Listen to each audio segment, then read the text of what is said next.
I've been involved in public life now for 37 years or something like that, and always have been somewhat publicly identified as a Christian in public life.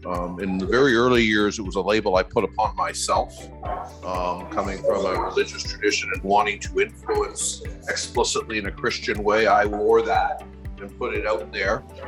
And that created obviously challenges and all the rest, but that was in a context in which there was a civic religion.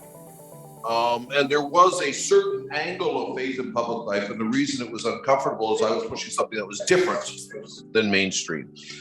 Over the course of the last 30 years, having worked and having been interviewed hundreds of times along the way to provide the faith perspective on this, that, or the other, on the other issue, in which you're explicitly wearing that label, it is increasingly.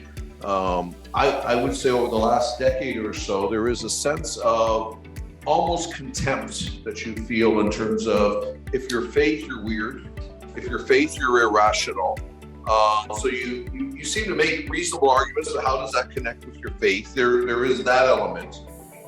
I think there is I think we're at a tipping point again. I think something's changing, and maybe we'll get into that along the way. So my answer to that is it always has been uncomfortable. It's just differently uncomfortable at different times. And I think the train is moving and we're coming on to something new.